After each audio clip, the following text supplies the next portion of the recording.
Hello, hopefully you enjoy this upcoming performance from National eTheatr.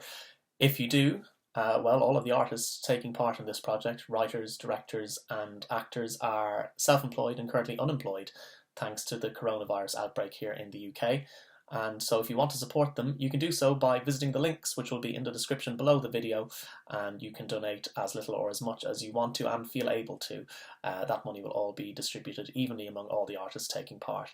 If you can't do that, at the very least, we'd love you to be able to share the videos on your social media accounts, on Facebook, on Twitter, with a friend who might be missing their weekly trip to the theatre. Anyone you think might enjoy it, that is also a massive help.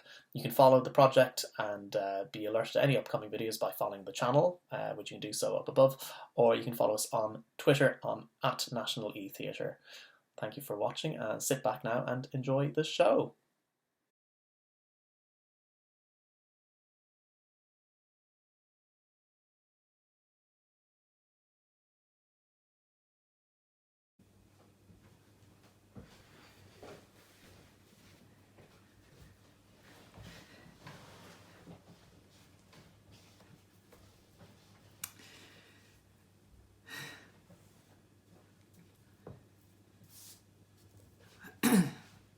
Obviously, this feels like a good idea on most levels. It's just,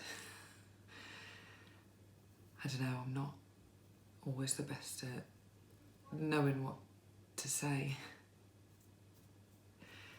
But my mate James, you'll probably meet him one of these days. I guess he's from the same company and he just did one. So, you know, as it could be any day now, I thought I should just, you know, stop putting it off and do it. The problem is I've no idea what to say to you, or even when you'll watch this. It all just feels a bit silly. But just as a precaution, you know? Just in case and all that, it's good to get it done. Still though, I've had no idea what to say. I've thought about it and I don't know, it feels like a good place to start is with something stupid, so jokes. Let's do jokes, because who doesn't like jokes? And dad jokes are the best types of jokes, not in like a sexist way. Obviously, your mum also does dad jokes, and hers are way better than mine. She once told me this joke that made me laugh so much that beer came out my nose, which stung. And for now, she can do all of her dad jokes to your face, and I can't. Having said that, there has to be advantages to being stuck in a camp with 3,000 other idiots with their own sense of what counts as humour. So, I've done some asking round, and these are the best ones we could come up with. Or at least the cleanest ones that I could tell you without your mum shouting at me. How do you make holy water? You boil the hell out of it. My drug dealer gave me some shoes. Don't know what he laced them with, but I was tripping all day. What is the least spoken language in the world? Sign language. Sorry, that last one probably isn't okay. Don't tell your mum. Anyway. An apple pie is £2.50 in Jamaica and £3 in the Bahamas. These are the pie rates of the Caribbean. What did the pirate say on his 80th birthday? Aye, matey. Aye, matey. A ham sandwich walks into a bar and orders a beer. The bartender says, sorry, we don't serve food here. Dad jokes. They're not supposed to be funny, obviously, but if you are laughing, then I'm pleased. Wherever you're watching this. However you're watching this. My dad, your granddad, he wasn't funny, he was stoic. I can probably count the amount of times I heard him laugh on one hand. Once was at this bloke in the market near where we lived. He stepped back, tripped and fell into a load of strawberries. And then he stood up and his whole bum was covered in smushed strawberries. I could only been about 5 and I can still remember it. My dad laughing, this deep belly laugh, and that set me off. And we just stood there looking at this man and his red bum laughing, his deep belly laugh and my high-pitched squeals, while this bloke just effed and jeffed at us. It's weird the things you remember when you're trying to think of things to say to someone you've never met.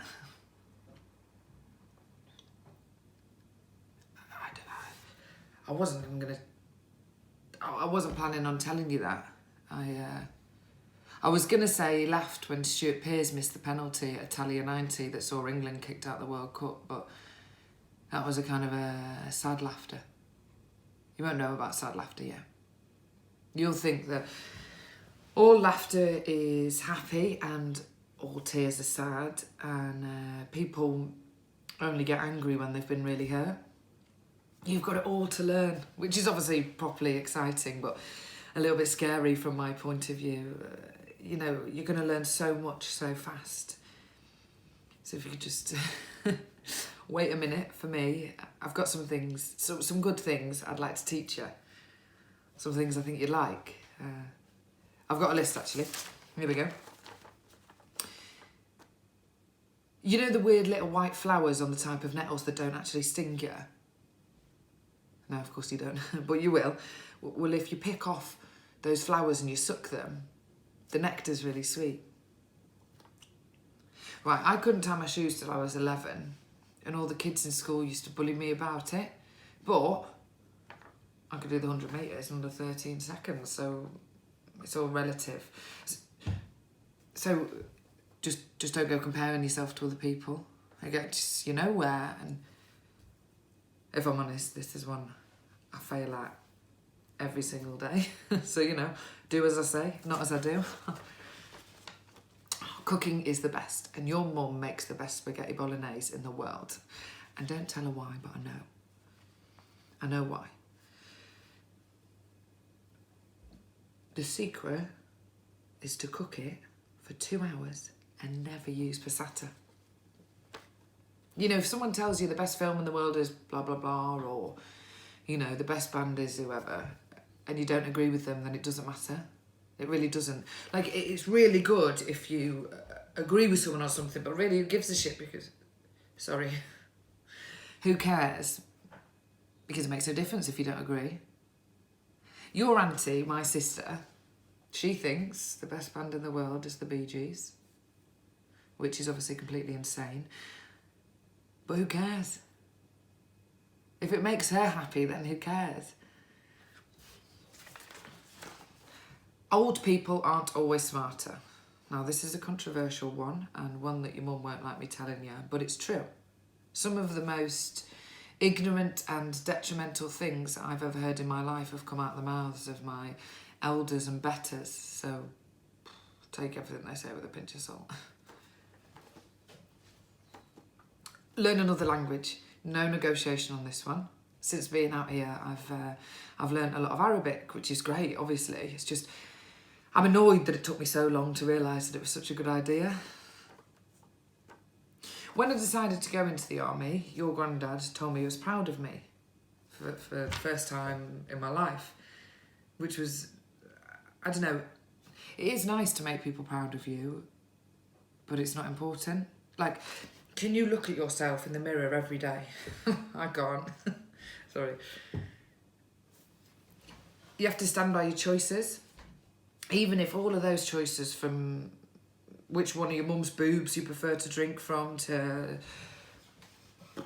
who you choose to kiss when you're old enough, even if all of those choices are filled with regret, you have to stand by them. I regret everything, but I stand by it, because if you don't, then where does it get you? You'll just end up chasing your own moral tail and make yourself sad. Not that I'm sad or joyous. I don't really thinking I'm happy-go-lucky or really miserable. I'm neither. I'm somewhere in between, which I think is where most people are. That's something I wish I'd learned earlier.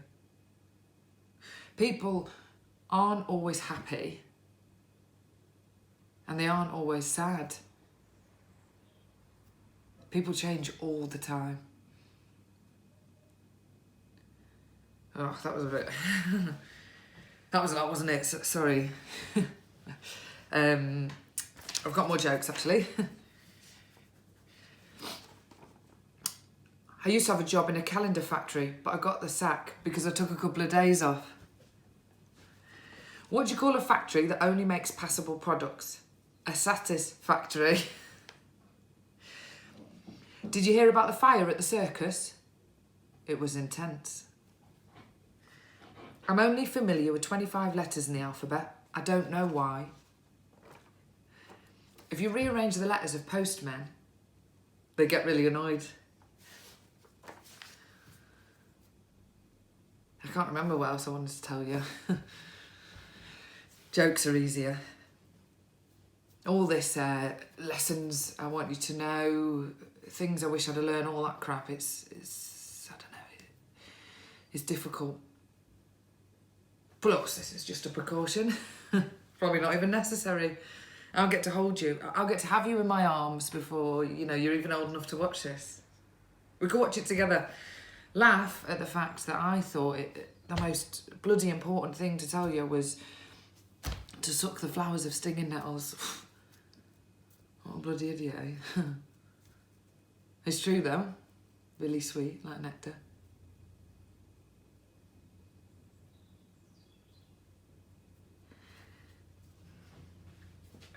I miss you, and you don't even exist yet. That's weird, isn't it? Like, what a paradox. In just under 10 minutes, I'll be out chatting to the kids on the road. Mahababa kafak habibi?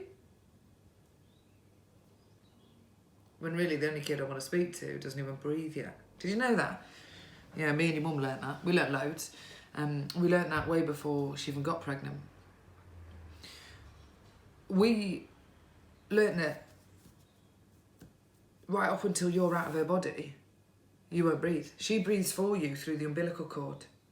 Maybe everyone knows that, I don't know. But I didn't know, and it seemed really important to me. And weirdly, it's the thing that stuck with me the most. She's making you inside her for the both of us and giving you oxygen. You're made up entirely of little bits of her, and in a way, in a really soppy way. There's some of me that'll make it to you as well, I think. I hope. Oh yeah. I wanted to tell you about your mum. And she'll hate this bit, and she's probably going to get to watch this before you do, and then the two of you will watch it together. And then eventually all three of us will get to watch it, and I want to see the looks on your faces when I tell you about who she really is. So, let me.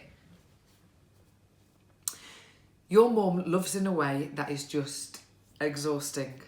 She'll follow you from room to room, not even speaking, just wanting to be around you as you go about your day. Your mum loves in a way that is frankly harrowing.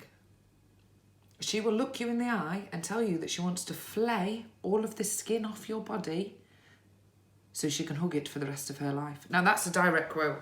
I mean, you ask her, is that supposed to be cute or sweet or what?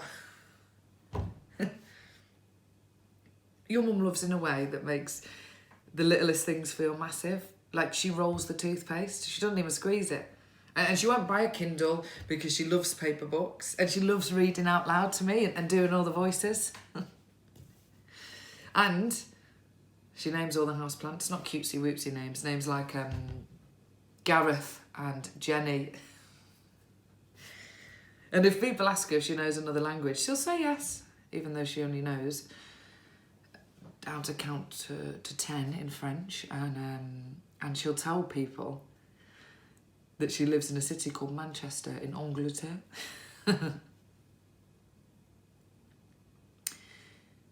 Your mum loves like someone who's only just discovered what love is, and that they're scared that they've only got a finite amount of time to feel this way. So she loves so hard, so all-encompassing, so broadly that you'd be forgiven for thinking that she was just pretending. Like, for example, we all get care packages sent to us from home, but only I got a box of 1,000 unwrapped love hearts. Right, imagine Imagine being the only gay female squaddie whose missus is expecting and getting a box of 1,000 unwrapped love hearts when you are surrounded by a load of overgrown apes who have embraced the lowest denominator of male humour. They call me Jack, the character from Titanic, because my life is so romantic. And they make shit jokes that don't even work, like near, far, in Fallujah. It's not even funny.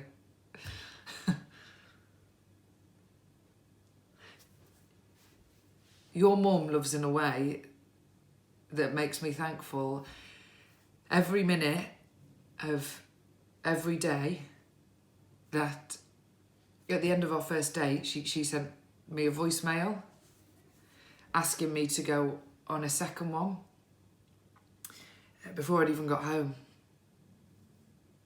I'm thankful every day for that. Oh yeah. Did you want to know what the joke was? The joke that your mum told me on our first date. The joke that your mum told me that made me laugh so much that beer came out of my nose. The joke that made me realise that I wanted to be with her. Okay, ready?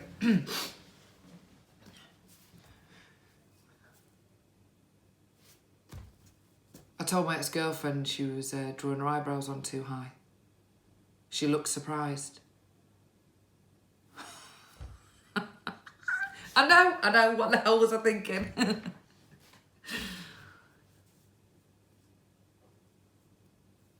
I love you both. I really do. And I'll see you soon. I can't promise. But I hope.